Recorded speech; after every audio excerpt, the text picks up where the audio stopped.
Thank you for joining us for the second webinar in the Cruise Community Forum series highlighting our neighborhoods and small businesses. My name is Vasconceres, and I am a small business advocate. As an immigrant, I'm all too familiar with the challenges and successes of running a small business. My father had grocery stores in the Mission and the Excelsior, and I actually grew up in the back of my father's stores. Um, since then, I had a design store in the Fillmore for 25 years, and recently I closed it happily to focus on the small business advocacy work that I do in San Francisco.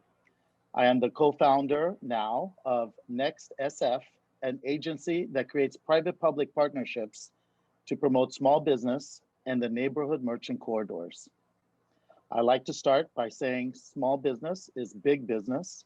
There are 90,000 businesses in San Francisco, and nearly half of them are considered small businesses. That means they employ 10 or less employees. Yet they employ almost 350,000 people. That's over a third of the population of San Francisco. In fact, if we change our buying by 1% to local shopping, that will generate $100 million back to the local economy. Now, today, I'd like to welcome you to our District 5 Merchant Association Community Forum, which has been sponsored by Cruise. In this event, we are presenting the commercial corridors of District 5 in San Francisco. These include Fillmore, Japantown, Hayes Valley, Lower Haight, Divisadero, Haight Street, and the Inner Sunset. Each merchant association leader will tell their neighborhood story and give us an update on how their businesses and corridors are adapting during this crisis. As we slowly turn the corner during this difficult time, merchants need more exposure to one another, the community, our private-public partners as well. As we all know, small businesses are more than just places of commerce. They are the living rooms of our neighborhoods. But first, a few housekeeping rules. Today's webinar is being recorded, so if you missed something or want to share it, we'll have it on the website, or you can wait for the follow-up email from us. We'll also be opening it up for Q&A from you, so please type in your questions in the Q&A section, and we can share with the panelists after the presentations. Now, let's start the program. I'm proud to present Kenny Montilla, Public Affairs Manager at Cruise. It's an exciting time for our neighborhoods, and in Cruise's case, the future is now. San Francisco will be the first US city to have fully autonomous cars on the road. As the cars are slowly introduced to the city, there are many benefits that will be available to our merchants, customers, and employees. Historically, moments of crisis create many innovation opportunities. And now is the time to engage with our private and public partners to create new collaborations and work on solutions. With that, take it away, Kenny. Good afternoon, everyone. Can you see my screen? Fantastic, awesome. Thank you so much for the introduction, Vas. My name is Kenny Montilla. I'm the Public Affairs Manager at Cruise. And you know, a lot of my focus has been on meeting with the community to introduce Cruise, share our vision for, number one, who we are, but also what our vision is for transportation in the city of San Francisco. And part of that is identifying, you know, ways we can collaborate with, you know, residents, merchants, just different communities that could really benefit from an alternative form of transportation. And on a bit of a personal note, similarly to Vas, the small business community is very near and dear to my heart. My father owns a grocery store in the Bronx in New York, and I too was raised in that grocery store, stocking shelves and doing all that good stuff. So, you know, anything that from a Cruise perspective we can do to help support the small business community, we want to be sure that we can, you know, identify ways to do that. So I want to take some time today just to, again, number one, introduce myself, share a little bit about who we are, what our vision is, what we're working on. So with that, I'll jump into a bit of the timeline here. Here we go. Awesome. So, you know, Cruise was founded in 2013. So we're a relatively new company. And, you know, one of the things that I've found most interesting in my conversations with folks since I joined the company is that there's this idea of autonomous vehicles sort of being this brand new thing. And truthfully, if we go back in time a little bit, you know, self-driving technology has been in the works since the 1980s. The Defense Advanced Research Project, aka DARPA, has been funding and, you know, studying autonomous technology dating back to the 1980s. You know, fast forward to the 2000s, we start seeing self-driving features such as self-parking. You know, obviously now today, I think what makes it the most different is that it's more tangible. We're seeing these vehicles on our streets. So then, you know, like I mentioned, in 2013, we were founded, and we've been testing in San Francisco since 2016. Earlier this year, we announced our Cruise Origin, which is our sort of rideshare vehicle of the future, which I will share more about later on in this presentation. But, you know, I think naturally the question that a lot of folks would have is, what is your mission? Sort of, why do you exist? And, you know, it kind of speaks for itself here in this slide, where our vision and our mission is really just to build the world's most advanced autonomous vehicles to safely connect people to the places, things, and experiences that they care about. Now, you'll see the word safely there is in bold and in color because we're very intentional, and that is our #1 priority. So then again, to the question of why do you exist? Why do we need this, right? Simply put, the status quo is unacceptable. I think, you know, we see things like over 30,000 road fatalities occur in the US every year. 57 million Americans who identify as having a disability as a barrier towards transportation and access to the workforce, which also directly impacts the merchant community. And then, you know, the issue of climate change, right? We've been talking about it for years. And even still today, 31% of US emissions are contributed to carbon pollution are contributed from transportation. So, you know, we're taking actionable steps to challenge that status quo and sort of move beyond the car. And when we talk about moving beyond the car is, again, you're talking about a self-driving, all-electric, accessible vehicle. Self-driving feet is pretty self-explanatory, right? It's a vehicle that doesn't need a driver behind the wheel. That is our ultimate goal for what we want to build. Then it's important to note that our vehicles are all electric, powered by 100% renewable energy, zero emission vehicles. So we're tackling that climate issue head on. And then on the issue of accessibility, again, we think through the different communities that just don't drive anymore, right? You know, how can they have increased access to reliable transportation? That's something that we envision for our vehicles.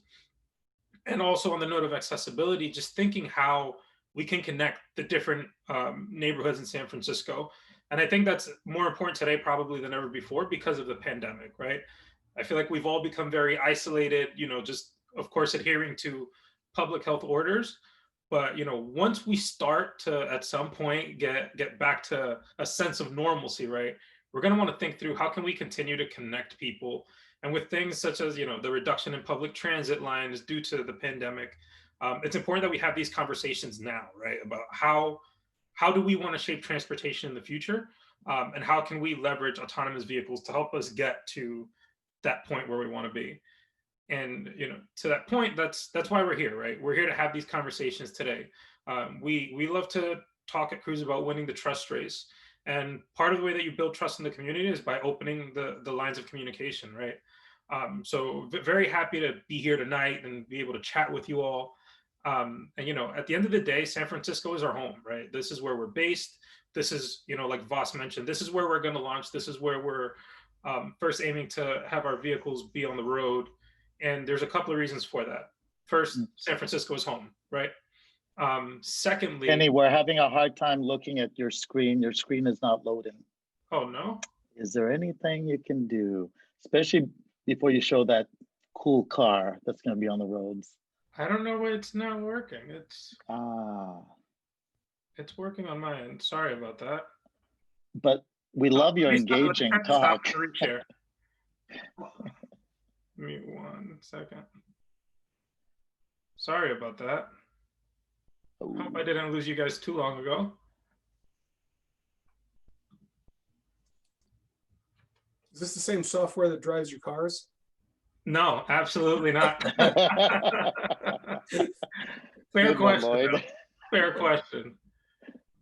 Okay. Bravo. See my screen again? Yeah, bravo. Awesome. Yeah. So again, like I was saying, San Francisco is our hometown, right? So this is where we are being very intentional about working with the community. This is where we want to launch first. But then also San Francisco just presents such a diverse community, right? When you think about the different transportation needs, the different things that exist on the roads, from cyclists and all these different things, it's a very urban, complex driving environment that again provides us with this opportunity to really build something that can account for the safest way to drive within these local communities. And when we speak to the idea of our plan to continue to build trust within the community, we want to be very intentional about that. And one of the things that happened recently is the pandemic has greatly affected all of us in different ways. And one of the first signs of the severity of the pandemic was the rise in food insecurity.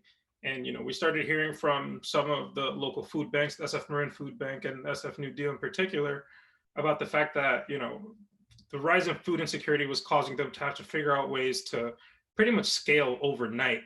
And although we hadn't intended at the time to create a delivery service, this felt like a perfect time to sort of step up and be able to really, again, show the fact that we're not just talking about wanting to be partners, we're being intentional about it.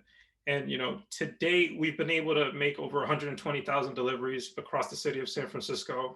And 80% of those deliveries have gone to homes below the San Francisco poverty line.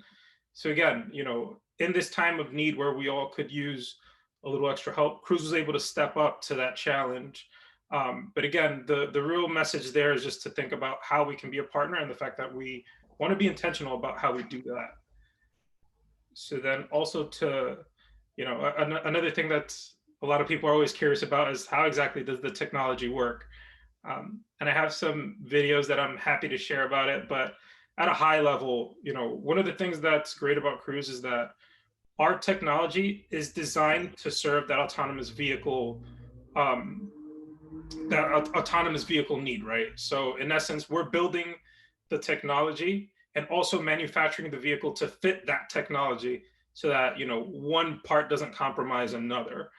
And to that point, there are over 40 sensors on our vehicles. And although that may sound like a lot, like I said at the beginning, right? Safety is our #1 priority. So there aren't enough sensors that you can put on a vehicle. The beauty of it is that when these 3 different sensors come together, it really allows the car to get a full picture of what's going on around it, 360-degree vision.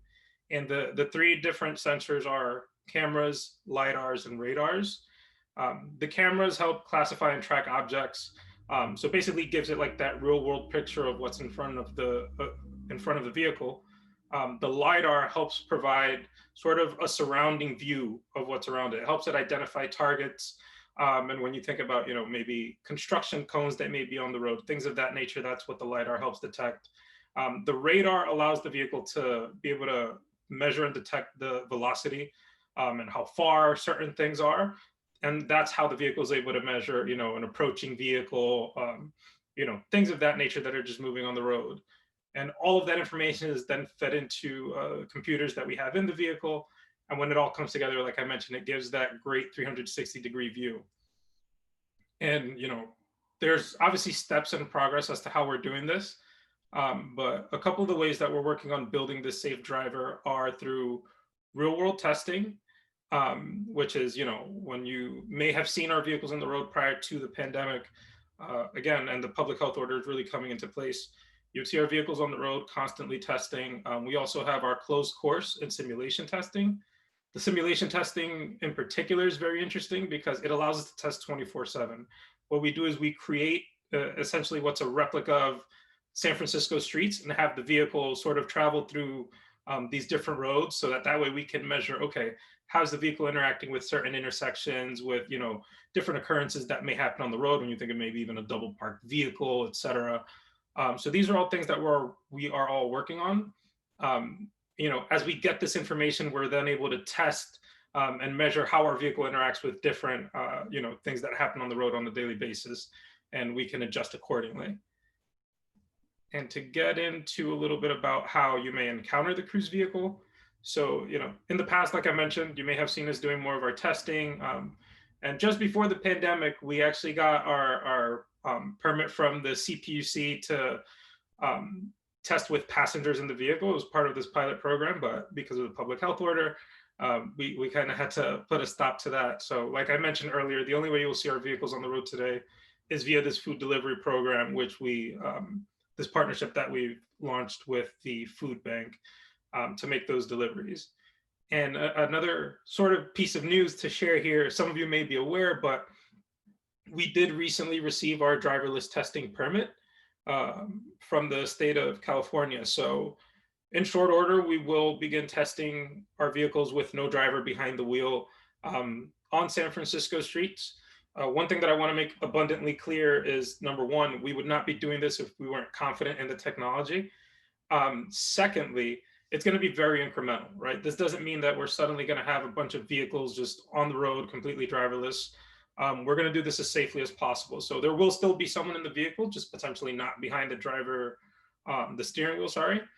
And there will still be, you know, we're doing it as safe as possible. It'll be very incremental. And as we even continue to make progress through that testing process, we'll be sure to share with the community.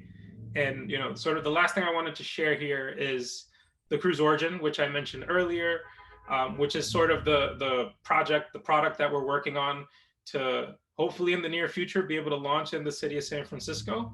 So I will go ahead and share this short video with you all. What we're showing you today is what you'd build if there were no cars. Meet the Cruise Origin.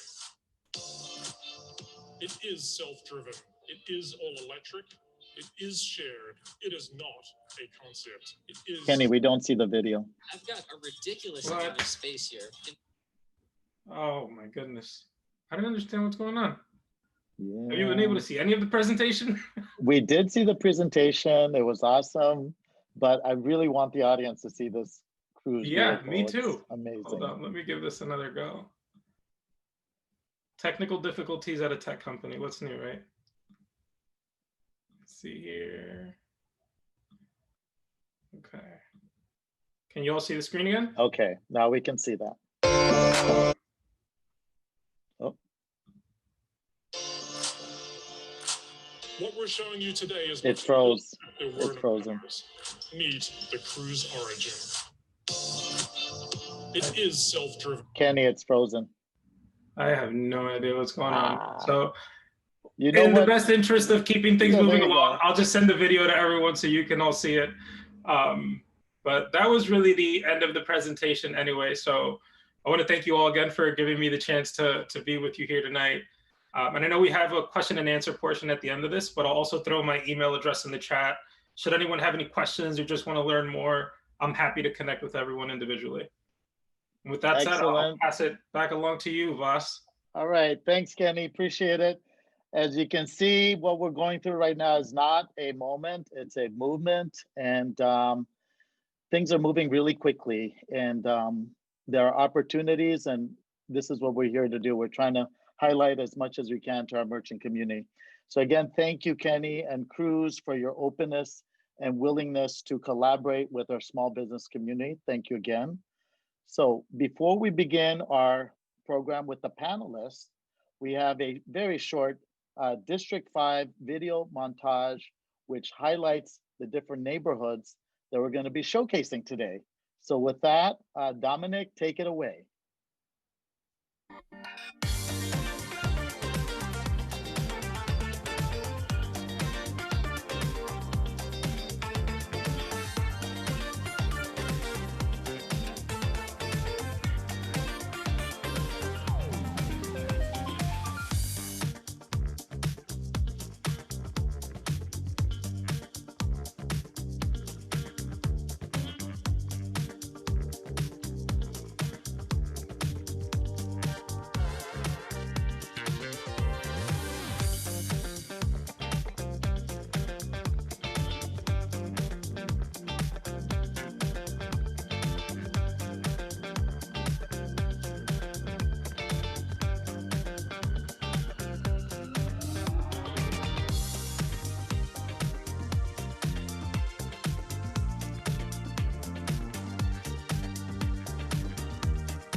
All right, awesome, Dominic. As always, that's beautiful.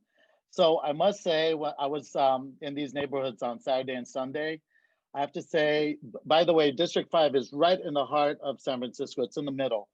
It's considered a district to be very diverse, and it spans a lot of different neighborhoods. But I must say, it's not only is it diverse, but the type of businesses that exist in D5 are very creative, very individualistic businesses, and they really represent the individual character of San Francisco. I went around photographing the district, and I was inspired by the merchants' creativity and the patience of our customers. There were lots of outdoor dining spots, innovative sidewalk window service options, and some merchants even activated their spaces with musicians and DJs, and it just gave this street party feeling all over the district. So now let's begin with our esteemed panelists. We'll start with Fillmore first. This is an area that's very near and dear to my heart. I moved my small business there 25 years ago, and at one time I had 3 locations on Fillmore Street. It's got a nice mix of global brands and small, locally owned businesses. And just as a reminder, if you have any questions, please add them in the Q&A section, and we will share them. We'll share the questions with our panelists at the end. So now let's begin with my friends, Ron and Tricia Benitez. They are co-owners of Assembly Hall and board members of the Fillmore Merchants Association. Welcome. Hi guys, I'm Tricia and this is my husband Ron, and we own Assembly Hall, which is a men's, women's, and kids apparel and accessory boutique. And we've been part of the Fillmore Merchants Association for the last 9 years. And we're also on Divisadero Street in Nopa for the last 2.5 years, both in District 5. So we love District 5. A little bit about the Fillmore Merchants Association. It's 110 years old, and it's the oldest merchants association in San Francisco. It started after the 1906 earthquake when the immigrants came over to start a business, and it runs 15 blocks from Jackson to McAllister Street, so it's pretty long. A couple iconic things that Fillmore's known for: it's known as the Harlem of the West Coast, and today it's still known as the historic Fillmore Jazz District, where you all might be familiar with the Fillmore Jazz Fest, which is celebrated every year and attracts thousands of people to the neighborhood. And in the 60s, Fillmore was also a major center of the Summer of Love, which hosted iconic artists such as Jimi Hendrix and Janis Joplin and the Grateful Dead in what is still a really popular concert hall today, the Fillmore, which is a super historic part of the neighborhood. Prior to the pandemic, Fillmore was a pretty bustling corridor. We had 300 merchants, half of them were small businesses in apparel and footwear, beauty, popular restaurants, salons. And the pandemic hit the neighborhood pretty hard. I think half of the businesses completely closed and had 100% loss in revenue, and over 40 storefronts boarded up, ours included, and some eventually closed permanently.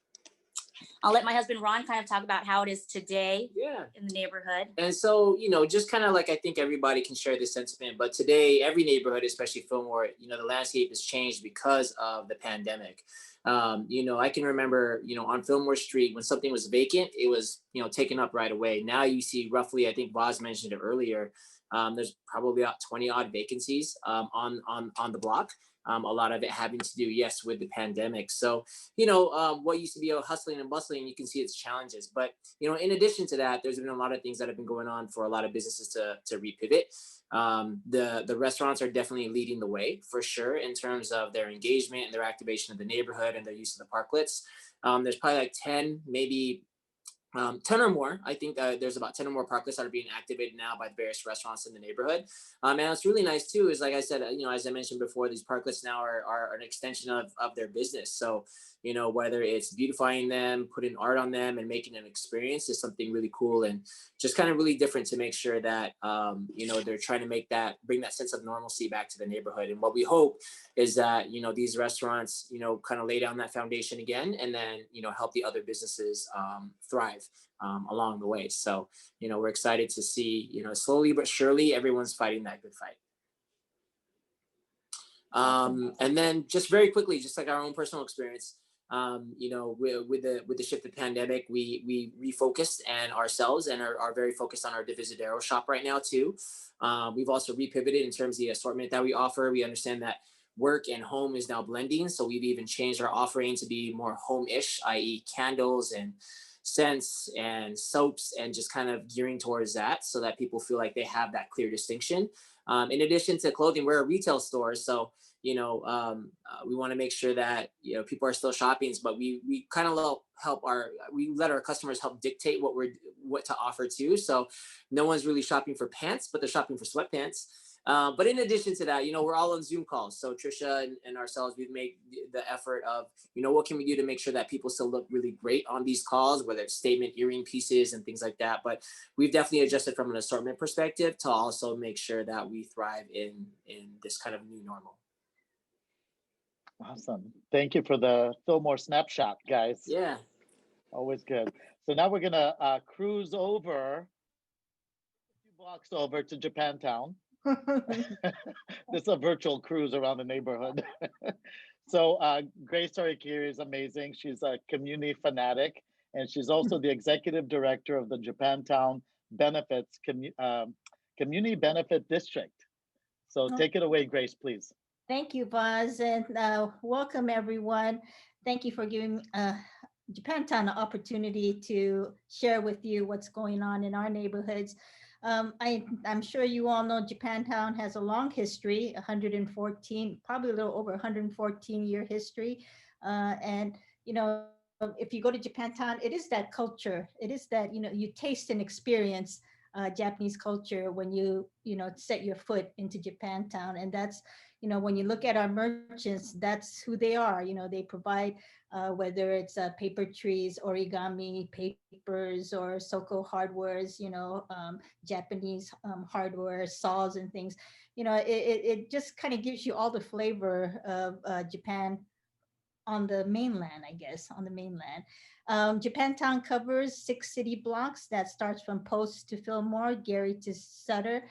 It has shrunk throughout the years, and that is, you know, from the internment, from the redevelopment, and today, as we all face COVID too, our community is getting smaller, but we're very resilient, like all of you are. You know, resiliency is in our blood, I believe. I think I mentioned we have 11 legacy businesses, and we're going to add one more, hopefully by the end of this year. When shelter in place happened, myself and another gentleman, Greg Valoria, we actually got out of our sweatpants and hit the pavement and really went to go visit all the essential businesses that were open. Because for one thing, in Japantown, many of the merchants are not English speaking. You know, many of them are Japanese speaking, Korean speaking. And we wanted to make sure that all the information that was coming from the city, they understood what it was, the guidelines and whatnot. So it was really important for us to, you know, really have a face-to-face date every day. We really went every day to visit them. So, and that, you know, I think helped them in many ways. They knew that they can count on whether it's the Japantown Community Benefit District or the Japantown Merchants Association. They knew that there was a source. So, you know, we continue to be that source, whether we send out our e-newsletter that we, you know, gather all the information and make it simple enough that folks can at least, you know, understand the basic. And if they have any more questions, they have my phone number on speed dial, that is for sure. So, you know, my phone number has gone everywhere. So, and that is fine.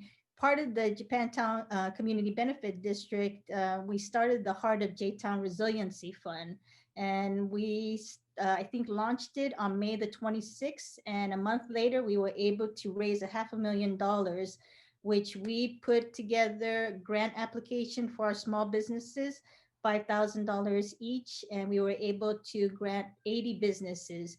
The remaining monies is used to buy PPE supplies in the beginning and also help out any build outs that the merchants are doing. So, you know, one thing I learned from this COVID experience is, you know, I got to know all the merchants, really get to know all the merchants. And I think it's that community spirit that's gonna, you know, feed the fire and hopefully get us out of this We all are just hanging in there, but at least they know they have someone to count on and to lean on, I think. And that's where the Merchants Association, that's where the Community Benefit District, I think that's where our strength is. So, I kudos to everyone for all their hard work in helping our small businesses.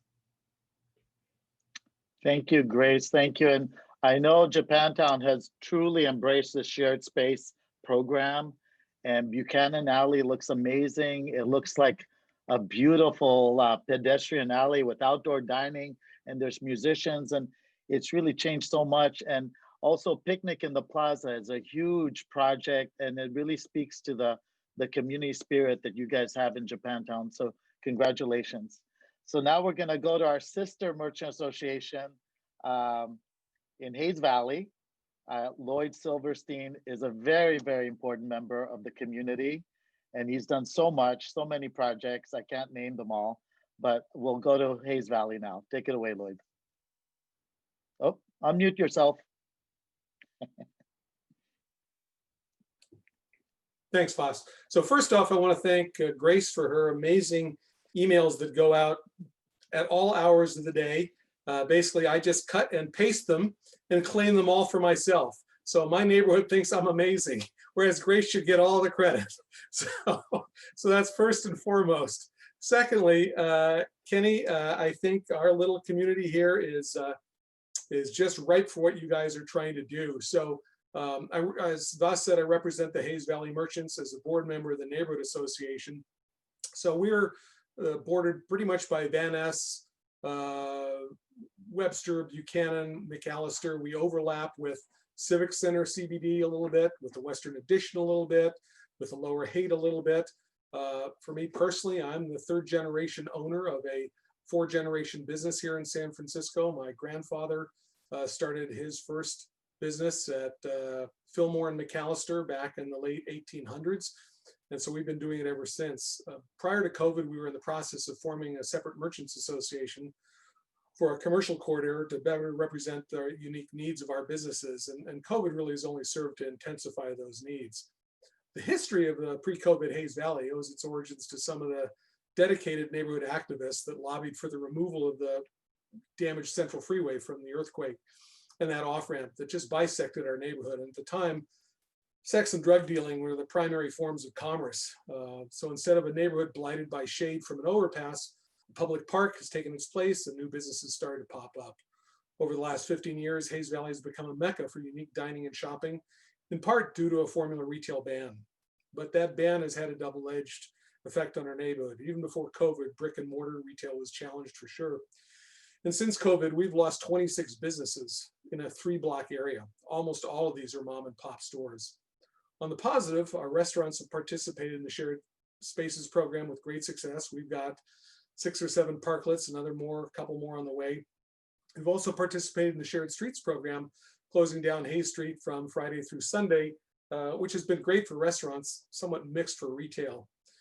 And one of the issues that's been expressed by our retailers and hospitality businesses is the lack of parking in our neighborhood. And this has only been exacerbated by the parklets and closed streets, combined with the temporary shutdown of our bus line. So the question that keeps coming up, and I staff our closed streets every weekend, so I'm talking to people all weekend long, everybody loves the shared streets. And the question that everybody asks is, why can't we do this forever? Why can't we turn Hayes Street into a pedestrian mall similar to the super blocks in Barcelona and elsewhere?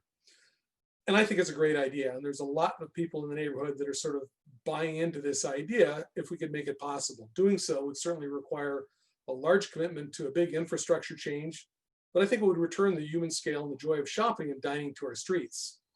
So the way I look at it is we have a once in a lifetime opportunity to design a new Hayes Valley, fill the empty storefronts with businesses that meet the needs of the neighborhoods and visitors as well. And what I will say is that if we're going to see this vision through, autonomous vehicles will have to play a very central role in this. So Kenny, I'm with you on this, and I think we'd love to be sort of a beta test for anything we can do in our neighborhood, because I think it would really help. So those are my comments. Awesome. Well said. Thank you, Lloyd. I just want to say that Hayes Valley is really a poster child for how a neighborhood can be the rebirth of a neighborhood, as you stated, what it was before and what it is now. And it really shows the elasticity of neighborhoods and the, you know, the way neighborhoods can evolve and change according to, you know, people's needs, marketplace. But again, thank you very much. So now we're gonna cruise up the hill a little bit from Hayes Valley, and we're gonna go to the Lower Haight neighborhood. Thea Selby is, she's actually a citywide elected official. She's she's a trustee at City College. She's a board member, and she's also a co-founder of the Lower Haight Merchants and Neighborhoods Association. Bravo, Thea, take it away. Thank you, Vas, very much. I'm really thrilled to be here, and I am really blown away by the merchants during COVID. What an amazing job you've done, and really want to just say thank you for what has been a really difficult time. How you guys have, you know, continue to amaze, I have to say, and our neighborhood is very similar. So I was going to say that we are one of 2 merchant and neighbor associations in San Francisco. I don't know if Hayes Valley now considers itself a merchant and a neighbor association, but it's one of the things that the Lower Haight Merchant and Neighbor Association is very proud of. We've been around for about 10 years, and one of the reasons we became a merchant and a neighbor association is that we're relatively small compared to Japantown and Hayes Valley and some of the other neighborhoods that we've heard from. We stretch from from Oak Street. We say we have soft boundaries, as you'll hear, a lot of these things overlap, but on the north side, we go to Oak Street, on the south side, Dubose, on the west side to Visadero, and then we go down to Market. And our major corridors for merchants are Haight Street and Fillmore both. And I actually live at Haight and Fillmore, so I'm right in the middle of it all. So I've lived here about 20 years, and it's changed quite a bit in that time. And one thing that hasn't changed is the importance of art in our neighborhood. The other thing that hasn't changed is that we've always had a kind of a live and let live attitude, which I think has helped us to get through some difficult times in the past. So going back to art, over time, many galleries have popped up, and over 30 artists with ties to the Lower Haight volunteered to paint a block-long mural on the 200 block of Haight Street that was probably about 7 years ago, with Jeremy Fish's Silly Pink Bunny sculpture as the cornerstone for our Love in the Lower Haight tribute. And that became a bronze, silly bronze bunny that's in front now of the Haight Street Art Center. Dance companies have been founded in our neighborhood, and several roller skating rinks have also graced our neighborhood. We're proud to include Hayes Valley South, which is low-income housing, as part of our neighborhood. And we also have a couple of landlords who own large parts of the Lower Haight, and they keep rents lower, which allows, we think, for more diversity in our neighborhood than can be found in some of the other ones. And I have to say, it's been mind-blowing listening to you guys talk about how many businesses you've lost. And I was just texting back and forth with a gentleman who is closer to the merchants than I am. And he said that to date, we actually haven't lost a merchant in the Lower Haight. And I believe, and he believes, that part of that is that the rents are a little bit lower here than they are in some other parts of the city. So knock wood on that. But we have a deep and rich history as well. And you can see part of that if you go to Haight and Fillmore, and there's history embedded in brass plaques that are in the concrete. So while you're waiting for the 7 bus going downtown, take a look. And shortly we'll also have at that same corner oral histories that you'll be able to look up. That'll be coming in the spring of 2021. We're known for our abundant hair salons. Also, we have a couple of awesome cafes. Tarragon is a new one, and a ton of reasonably priced and delicious restaurants, including Nick's Place, Nikki's, Paula's, and the iconic Kate's Kitchen. And this is just on my block, the 400 block of Haight Street. I'm also saw Memphis Minis was in the video, which was really nice. Great place to eat. So during COVID, like many neighborhoods, things did not start well here. My block of Haight Street was looted during the Memorial Day protests, and everyone boarded up their storefronts. It was pretty bleak. But the Lower Haight sprung into action, and some of this was coordinated and some of this, as frequently happens here, was not. And we started to get many of our plywood coverings muralized, and hopefully you can see right now some of the wonderful murals that have popped up, and this is typical, like I say, for this particular community. And I particularly like the fresco with the 22 Fillmore, as I have a running argument with my Texas brother about nobody calls it fresco. Well, apparently they do. Lohamna was very concerned about neighbors at the beginning of this, and our member Dan Johnson has been instrumental in creating a few different volunteer groups that have helped both neighbors and merchants.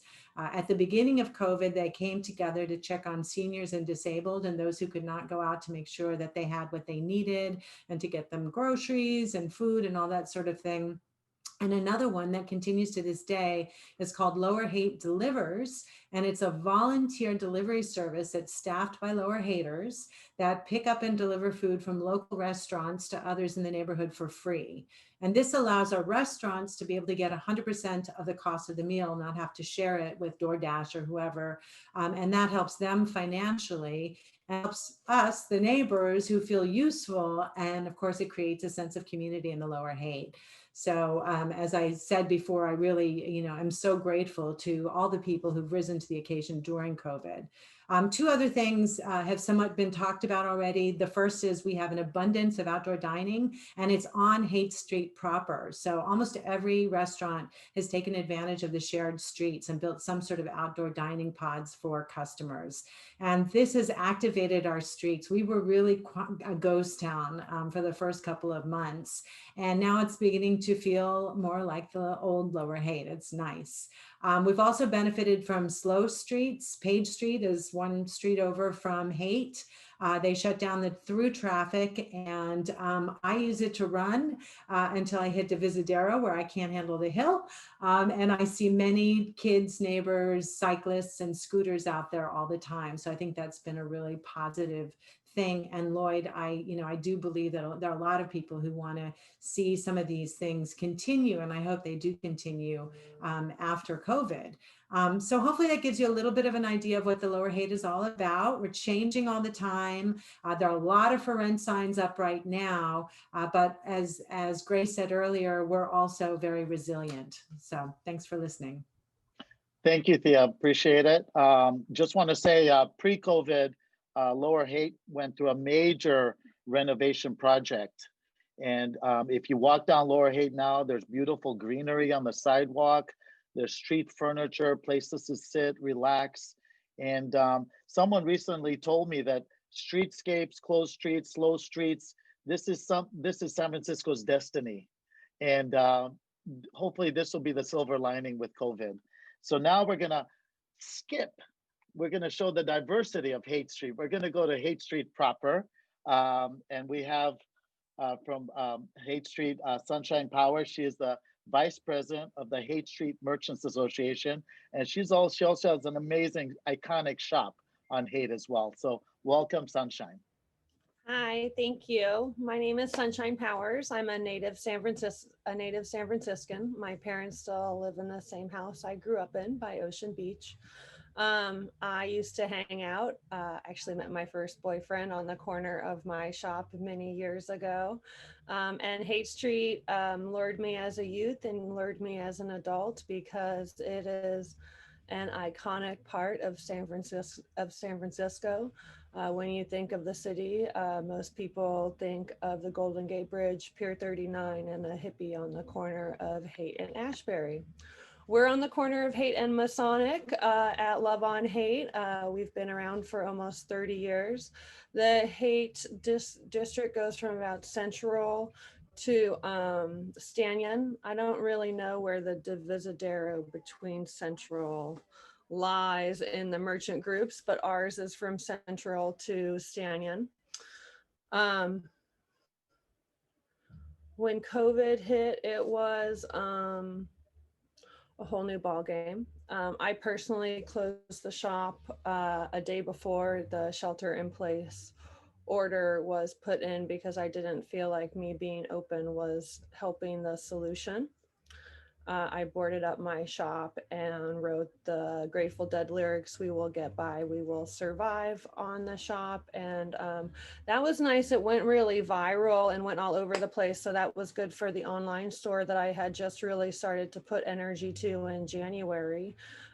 Great timing for me starting to put energy into an online shop in January. Due to that, we've been able to stay in business. Without the online shop, I don't know if I'd be there right now. The shop itself is at 20% of what we did last year. I'm grateful for the online shop matching that 20%.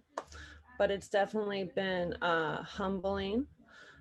We've had a big homeless problem here in the Haight, which has been worse due to COVID. The safe sleeping site at 730 Stanton has really helped out. And one of the reasons that Cruise is actually interesting to me is because we do have this massive housing structure coming in at 730 Stanton, which is supposed to have 6 stories of apartments and no parking garage.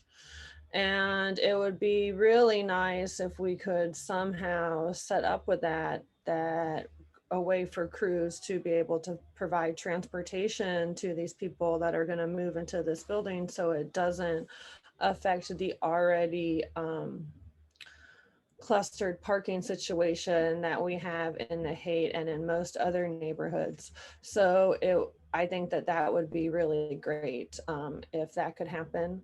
We're slowly as a community starting to recover, but it definitely is going to take some time. And I think the most important thing is to be innovative and adaptable throughout this whole time. And hopefully moving forward, we can keep on keeping on. The Haight, is always going to be a pretty magical place. And what's really awesome with Love on Haight is that there are forces greater than me that want us to stay here. So we're just privileged to be in the community, and we're privileged to help. I see the dawn. There's a little bit of a valley ahead of us, but the dawn is approaching soon. Wonderful. Thank you, Sunshine. Thank you. And if you're ever on Haight, please go to Sunshine's store because they do give out glitter blessings. And we all need glitter blessings once in a while. So every time I have guests in the city, I always take them there. And it's such a special experience. And So we thank just you. painted and we redid, we have a 3D Dahlia floor that's pretty psychedelic now that I put in during COVID. So Awesome. Please come and check us out or online. Thank you. Thank you. So now we're going to cruise a little bit down the hill and go to the Divisadero corridor. Tom Hamilton is a longtime business owner on Divisadero, and he's also president of the Divisadero Merchants Association as well. And welcome, Tom. Hi, Vas. Thanks for this opportunity. And I'm going to have to correct you, though. I am not the president of the DMA. I'm just representing the DMA for the time being. So that being said, yep, I am a born and raised San Franciscan. I'm a second generation business owner of Gamescape, a specialty retailer located on Divisadero between Oak and Page. Gamescape is a family business, which my father started since in 1985. And now, since 2009, I've been operating the business. The Divisadero Merchants Association represents merchants along the Divisadero corridor between the streets of Haight and Golden Gate. The area is often referred to as Western Addition or NOPA. The corridor includes an eclectic mix of specialty retailers, nice cafes, a few grocers, some service-oriented businesses like auto repair shops and barbers. Also has some great selections of restaurants, fine dining, as well as some entertainment venues like the Emporium or the Independent Theater. So it's a truly diverse and active commercial district that really offers a lot to anyone who chooses to visit Divisadero. Some of our well-known businesses include restaurants like Brenda's Meat and Three. You might have seen the article on SF Gate today about them, but she's definitely doing a lot to innovate and keep her business model alive. You have Che Fico and Nopalito.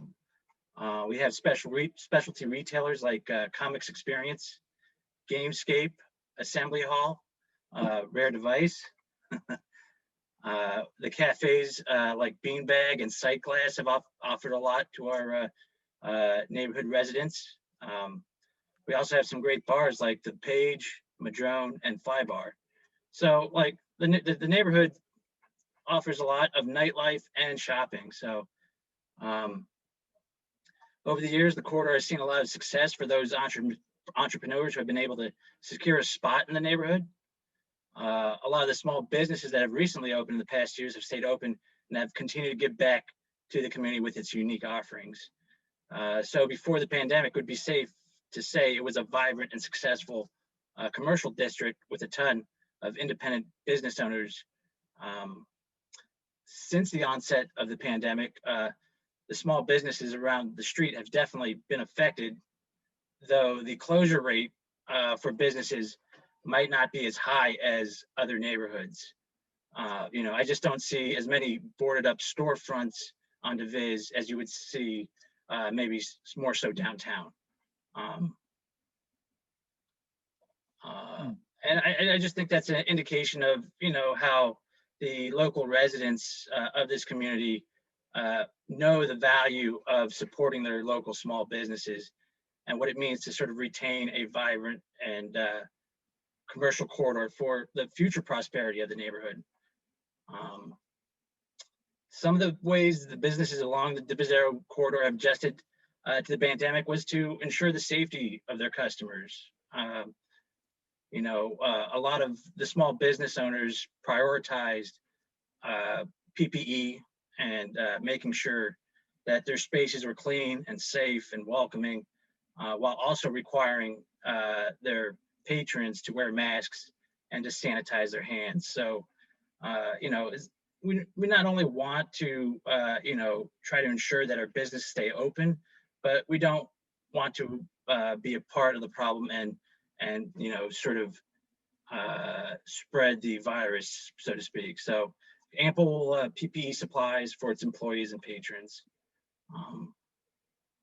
I think another way the businesses have along Divisadero have sort of stayed relevant was to engage their customer base with social media. So I think practicing Instagram and doing Facebook posts and having an online store like Sunshine Powers, that's my personal experiences. That's what Gamescape did during the pandemic, was to actually throw all the inventory online and to offer shipping, delivery, and then eventually in-store shopping. So that was a major part of the success of why Gamescape has stayed in business, was to actually switch to an online format. As far as the restaurants, a lot of them have taken advantage of the shared spaces program. They've incorporated parklets into their model, so to offer outdoor dining services. And, for the most part, places like the Horse Feather or the Page, who have invested a lot in their parklet, has returned to see success with their patrons coming back night after night. Madrone has also done a very nice job with their parklet.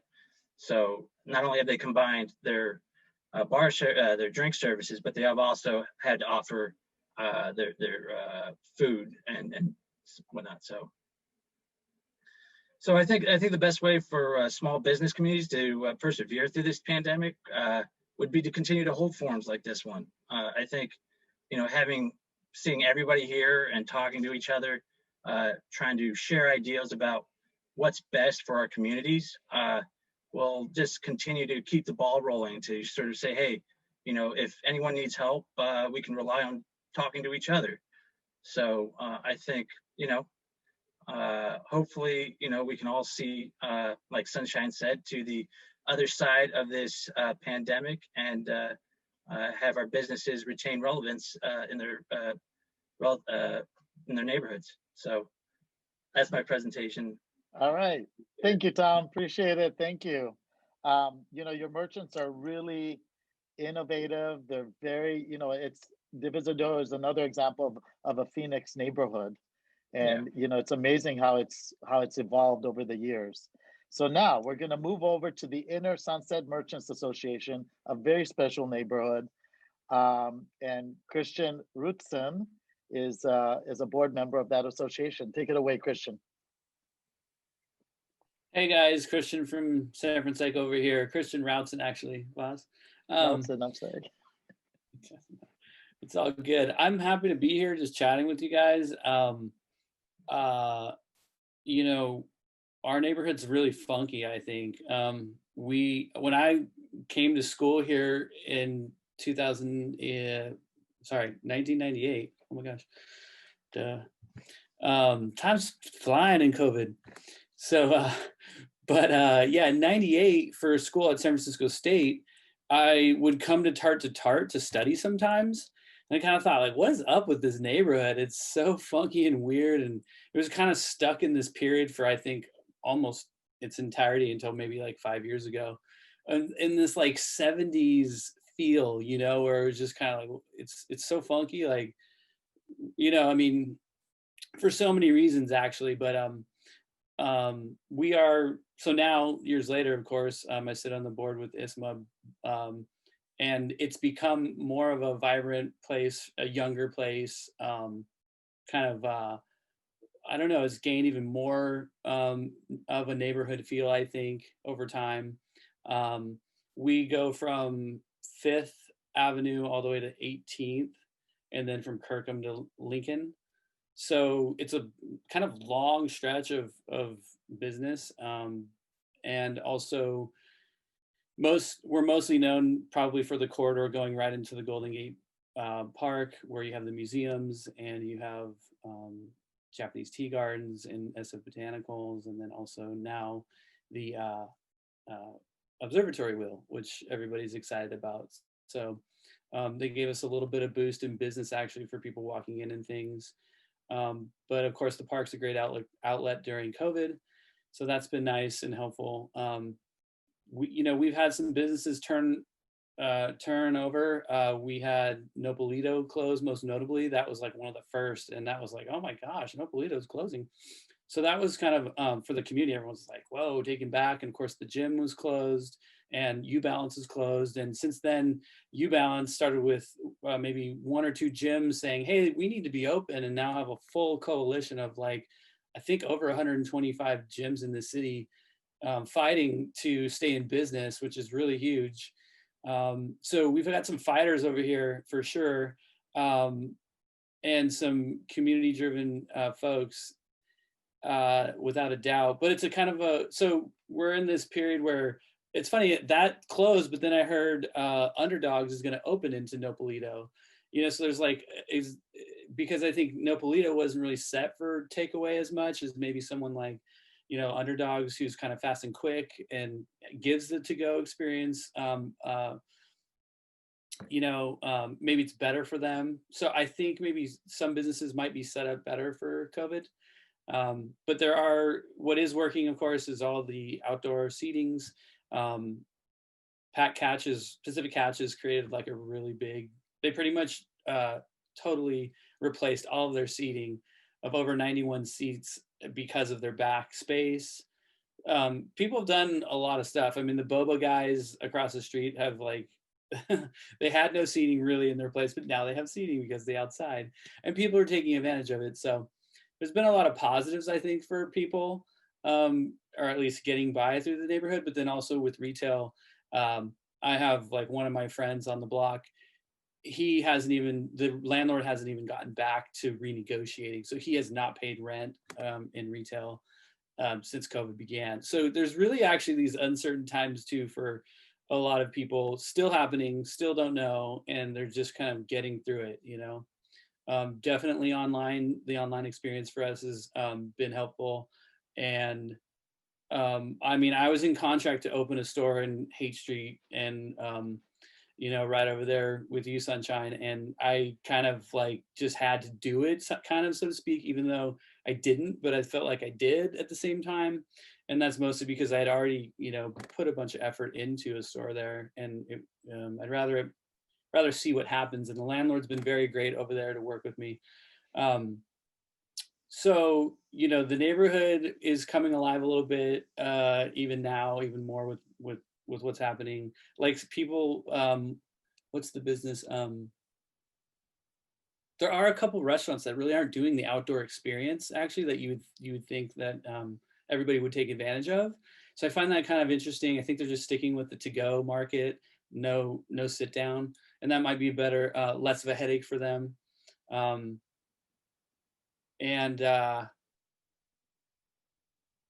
Like, as far as anything new over here, I mean, I think everybody's just getting by, you know. I think you're getting by. The parking over here, just to let you guys know, I mean, it's probably the worst out of all. I mean, 9th Avenue is so bad, and with all of the restaurants and then also people stopping to go in. I mean, there's very little moment with like out honking going on our streets. Right. Irving's a little bit more opened up, but for sure the 9th Avenue is just crazy. Right. So, you know, what I love about the Inner Sunset is it really feels like a village. It feels like a town within a big another town, and it's very special when you're there. So thank you, Christian. Appreciate the snapshot from Inner Sunset. Real quick, actually, yeah. I know we're going over, but you know, we've worked with crews in the past. We kind of had one eyebrow raised when we heard they wanted to work with us to do some printing and things. And so we did some due diligence to learn about the company and things. And we thought, okay, these guys are really trying to do something. So at Academy of Sciences, we did light printing with them. We helped their entire, we helped with a design for all of their staff and things. So we've had a good experience with crews so far, working with Dylan Young. I don't know, Kenny, if you're familiar with Dylan, but he's a really cool guy, very open and great communication, and just everything that I think Cruise is trying to do by bringing in community and working with local people has been true so far from what I've seen and from, you know, from all the experiences I've had. So and I think what could happen for all of us will be really good, especially right now. All right. Well, listen, let's kind of move this along because I want to be respectful of everyone's time. So as you can see from our panelists, times are tough, challenging. Merchants are being compelled to rethink their business plan and adopt new technologies, from creating online shops to social media to new ways of maintaining and growing their communities. We're fortunate in San Francisco where our business environment is very collaborative, and the startup culture is really part of our DNA. In fact, San Francisco's symbol is the phoenix. And as you can see from these neighborhoods in District 5, we are kind of turning the corner slowly, even though it is difficult. So we want to start, we want to open it up for Q&A, Kenny. We're running. These are a lot of merchant associations here. So I did get one question and from one of our guests. So as businesses evolve and pivot during this period, how do you see Cruise fitting into this new COVID world? What are the benefits of Cruise to the merchant community? Great question. And just quick moment here to thank you, Christian, for the shout out of Dylan. Dylan is absolutely awesome. You're totally right. So glad you've been able to work with him. And again, would love to work with the rest of you on several different projects. With that, to your question, Vas, about, you know, how Cruise or how we see ourselves fitting into this future, I think there's a couple of ways. Like I mentioned, our partnership with the food bank and the fact that we've been able to deliver so many food deliveries with really a limited fleet of vehicles I think that delivery service is sort of the first idea that comes to mind, right? Especially as businesses pivot towards curbside pickup and or a delivery option, in the midst of COVID. Secondly, and in my mind, probably even more importantly, is just this idea of being able to connect the community and really helping unlock a new consumer base for so many of these different merchant communities is critically important. Um, you know, San Francisco had a great transportation system, prior to COVID. Of course, as with anything, there's always room for improvement with things. But one of the things that COVID has done is highlight some of the existing challenges, and unfortunately exacerbated them, right? Because people aren't taking public transportation as much, there's been a loss of funding, which has forced the city to reduce the frequency of some of the public transit lines. So, we have to think about, what does this future of transportation look like for San Francisco? And how can we ensure that at the very least, things can get to where they were and potentially even better, right? So via Cruise, I think we have this unique opportunity, pre-commercial. I think it's important to keep that in mind too, right? We haven't actually launched yet, which is why I think it's so great that we're having these conversations now, so I can take this input and feedback and bring it to our team.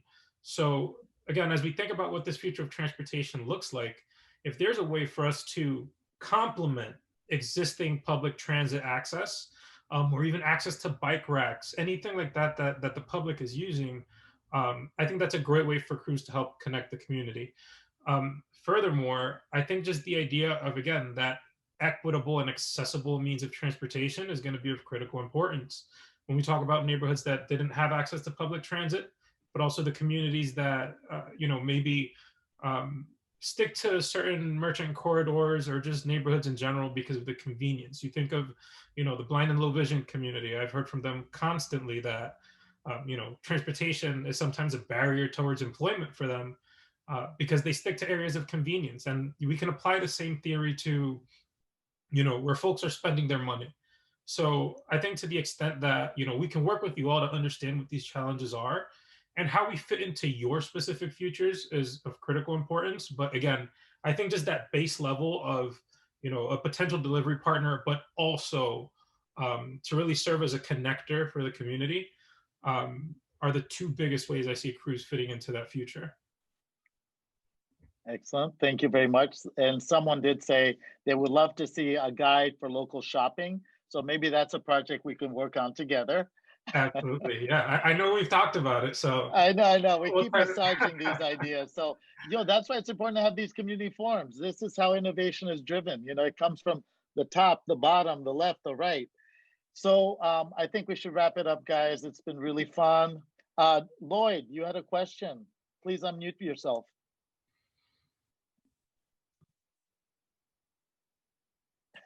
Okay, sorry guys. Technology will be the death of me. So I've attended a couple of SFMTA meetings, and they're conducting a study looking into congestion pricing coming into the downtown area. Hayes Valley is in that corridor. So that means that if this passes, anybody sorry, I got a dog in the background here. So that means that anybody coming into our neighborhood, hey Alan, can you come grab Stella? That means that anybody coming into our neighborhood to shop, to eat, to drink, or whatever, is potentially looking at a $12 surcharge coming into our neighborhood, plus the upcharge for parking. So where do you see, I don't know if this is going to pass or not, but where do you see Cruise in that? Do autonomous vehicles help or exacerbate the problem? So first of all, we've also been engaging with SFMTA and different regulators to try to figure out how we can work with the city to, address, again, what does this future look like? What's going to happen? Specific to the point of congestion. So at Cruise, we're focused on building a rideshare model, and that hasn't changed, right? Part of the reason for that is because we believe that can be an answer to helping reduce congestion. We think of, traditionally, people operate their own single occupant vehicles, which inevitably leads to more vehicles on the road. If every single one of us on this call is operating our own car, that's how you get congestion. When you think about the idea of the rideshare model, and an affordable one at that, our vision is that it will lead people to maybe even realizing like, hey, maybe I don't need my own car if I have this reliable rideshare model that I can use.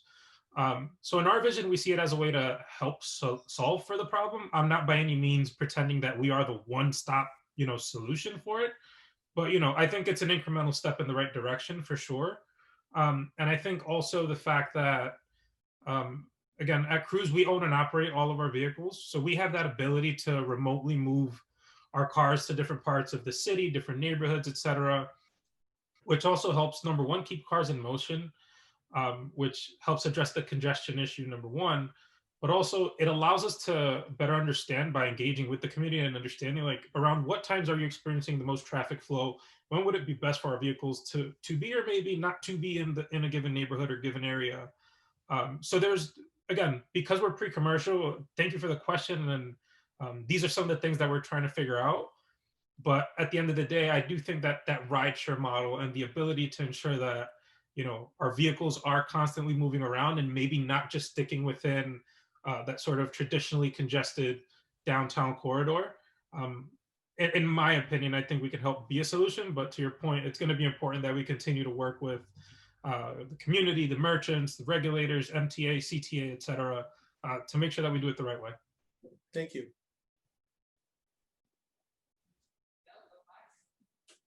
Voss, you're on mute. I'm sorry, Tom, unmute yourself. That's your turn. Hey, yeah, I just had a question about the classification of the company. Is it a public company, a private company, a profit or nonprofit? What is Cruise in terms of classification? Yeah, so right now we're a private company. We're not at the point yet where we're ready to go public. We're still very much in the development and testing stage, like I had mentioned earlier. When we'll get to that point, I have no idea. That's way above my pay grade. But I'm sure when the day comes, it won't be a secret for long. So, all right. Well, never mind. No, you know what? Please reach out to Kenny. We're running way over time.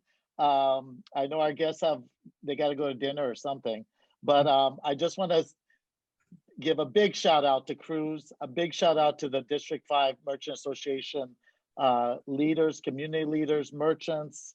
You guys are amazing.